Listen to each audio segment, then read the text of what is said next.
Anthony, thanks for being on. Rach! You're back. Yes, I'm back, and we're not wearing the same color. I know. Yes! We're not matching. We matched last time, and it was actually pretty fantastic. It was pretty cool. Okay, so I'm so glad you're on because this episode we're talking a lot about student loans and getting out of student loans, and this is like your bread and butter. I mean, you are so passionate on the preventative side of helping students go to school debt-free. So I want to know what makes you passionate about it, and like, what's your story? Well, the main reason why, Rachel, is because I took out $10,000 in student loans when I didn't even need it. Okay, So I had my father's GI Bill, and I had a full ride scholarship for the NFL. So not the football. I'm too short. I was gonna say. I'm too short to be Anthony, playing in the league. I'm impressed. Nah. But it stood for the National Forensics League. So I was a good debater. And so because of that, school was taken care of. But I seen all my peers taking out their loans to pay for cars, to buy nice things. I was like, well, why not just take them out? And I wasn't even thinking. No one really taught me the importance of avoiding debt, especially student loans.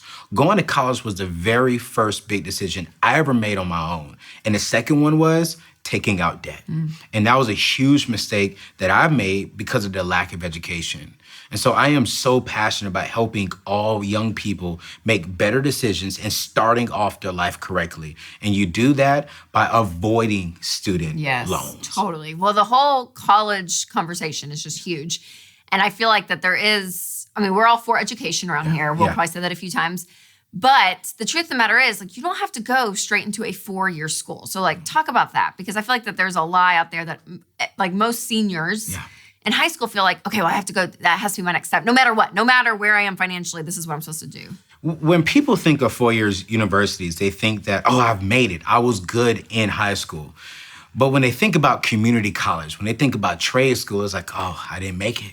Well, no, I say that one of the best decisions a young person can make, if you cannot pay cash, via cash or scholarship to go to a 4-year university, going to a trade school and or a community college is one of the best decisions you can make. We talk about this in my book, Debt Free Degree, that the average community college costs anywhere between $3,000 and $4,000. And there are several states, like the state of Tennessee, that you can go to community college for free the first 2 years. So no, 4-year universities are not the only route. It's a great route if you can get there debt free. But you have community colleges, you have trade schools, you have 4-year universities. And here's the thing too, I say you have no school. Sometimes you don't have to go to school depending on the route that you want to go. So in this subject overall, just like with student loans, what are you hearing from parents and students around the subject? Because you're traveling all over the country. It's talking specifically to students. But what are you hearing? You know, I'm hearing a lot from teens, you know, Rachel, that they're nervous, they're scared, at the same time they're excited. You know, I want to go off to college, but I want to do it the right way. Anthony, I've learned from you to avoid it. I've learned from Rachel to avoid it. I know I do not need to rack up debt, but this is all that I know. I just know if I don't have the scholarships, then get student loans. And I don't want the student loans because I don't want to come back home when I leave home. I want to start my life off correctly with a good job. And then here's something I hear all the time, Rachel, as well, is if I go to school, I'm guaranteed to get a good job. Yes.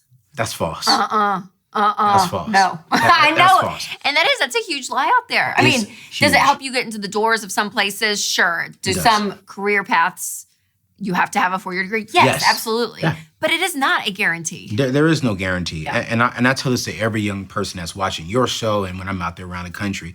The only guarantee is your hard work ethic. You know, can you outwork the next person next to you? Is education important? Will it help you? Yes. Every single day, you and I are learning something. Education is important. But I believe what guarantees you a career is how hard are you willing to work. Yeah, it's so good. And if you have the education with that, that's great. But what can you bring to the table here? Okay, so someone watching, probably a parent watching the show, maybe even a teenager, maybe some smart teens are watching the Rachel Cruz Show, but they're thinking, okay, so how do I go to school debt-free? What are some like quick hits that you can, just some quick advice you can give them? I want you to, one, identify your dream school. Now, Rachel, what's a dream school? A dream school is an affordable school. An affordable school to me is, you know. I was like one on the beach. You know, so that's the very first one. Dream school, affordable school, community college. And I also want you to step back and look at what careers can you get into that are bringing in money? Why sit here and spend $40,000 for education when you may only make $30,000 for the next 10 years? I want you to really identify that route. Then number 3, I always tell young people to spend at least 1 hour every single day from freshman year to their senior year looking up grants and scholarships. For the next 4 years, that's 1,460 hours over those 4 years. That's about 60 days. That's 2 months that you're giving yourself that's going to be focused on your future. Yeah. So absolutely. look up grants and scholarships every single day. So good. Those are the main 3 that I really say. Yeah, I love it. So when you're talking to a parent, say that they're paying off their debt, but they also want to help their child go to school, go to college. And in a perfect world, obviously they could help financially, but they may not be able to. So like, what encouragement would you give them? You've done enough. I want you to focus on you right now. And I want you to also focus on your future and their future, but first your future. Here's the key thing. I don't want you to stop paying off your debt to help them get into school, and then they're all good, and then you're still sitting here hurting. You may have got them through school, but then now when they get older and you get older, now you got to go to them for help. That puts more burden onto them in the future. And so as parents, what I tell parents all the time is make sure that you have a solid foundation to stand on. Make sure that you're out of debt, make sure that you have an emergency fund, and make sure that you're investing into your retirement, because we know for sure you're going to retire. And Chris Hogan says this all the time, but there's a possibility, like me, your kid may not finish their school. Yeah, but or may not even go to school. May Right, not. right. So I really want you to focus on you. And once you get there, I have no problem with parents helping. But here's the truth. The main responsibility when it comes to colleges and their future is your kids' responsibility. It's your job to train and guide them. Yes, absolutely. Totally agree. And I love it because you wrote a whole book on this. Yes. Debt-Free Degree. Anthony, what a good-looking cover. Man, that's a good-looking man. Can we just talk about that for a second? Yes, can we? Seriously, this is so fun because this book, tell me about it, because it's geared, I love it, to parents and young people. It's geared to parents and young people. My story is in there. We've interviewed so many people. Our team and I did so much research. And this really started from my heart back when I was in my youth pastor days. I really had a heart and desire to help young people as early as middle school to start thinking about college. And then once you get into your high school years, you have to really get focused on it. So we literally talk about what a 7th grader through 12th grader need to be doing every single semester, every single school year too. What classes should they be taking? What does their resume need to look like? How do you prepare for the ACT and the SAT? What's the difference between the two? How do you get more funding when it comes to grants and scholarships? How do you negotiate with colleges? We really talk about a lot of things. And this is a guaranteed way that you can get your child into college 100% debt-free. I love it. Oh, and there's just, I feel like the whole college admission process, it's kind of like you just go into like this black hole and be like, I don't know, no one's here to help me. Like I remember even feeling that, right? Like all the applications and everything, it's so confusing. It's so confusing. And the FAFSA and all of that, you talk about everything in here in the book. Guys, make sure to check it out. Go to AnthonyO'Neill.com. Check out Debt-Free Degree, because we want a whole generation debt-free. Yes, we do. But there's a whole generation that's not debt-free, and they're working on their student loans as we speak. And so we went into my Facebook group and said, okay, guys, what questions do you have around this topic? So we'll go back and forth and answer these, Anthony. Okay. Naomi asks, how do you take ownership of something that is so freaking enormous that your spouse brought in? I.e., one person had student loans, one person didn't. Now we're married, and we both have this loan. I'm talking $140,000, not something little. All right, Naomi. My advice always with couples is that you are one. Like you are one in every aspect of your marriage, including your money. And so when you said, I do, you took on the student loans. And so you have to change those pronouns to his loans or my loans to our loans together. And there's kind of this emotional buy-in I feel like couples have to take in. And if you're not working together as a team, it's going to be that much more difficult to pay it off. But when you're working together, all of the forces, all of the motivation, everything is pointed at this together. It's going to help you so much faster. Do you see that a lot with married couples as they're facing this mistake when they say, okay, one of them has student loans, one of them doesn't? I do, and being a young single man, I say exactly what you say. Hey, once you got married, you became one. Yeah. So is ours. Then I just recommend to the single people, just find you someone debt-free. Put that on your profile. Yeah, you're doing. Okay. So Desiree asks, when your student loans are high, $300,000, should you completely stop contributing or never contribute to Roth IRA or 401k until you're completely finished with the student loan debt? Desiree, I want to encourage you. That's low. We've met people who have $400,000 or $500,000 with student loans. So I want to encourage you. This will happen, and you can become debt free. But yes, I want you to stop investing. I really want you to stick to the baby steps that we teach. I want you to get out of debt. I know that's a large number, but if you really focus on it and put all of your income towards that one big shovel that you have, that time frame will be shortened. Mm-hmm. And then once you get into investing, Rachel, you can invest a lot more, because what we're learning, the average person who is in debt, they're investing about 1 to 3%. Well, we invest about 15% what we want you to be investing.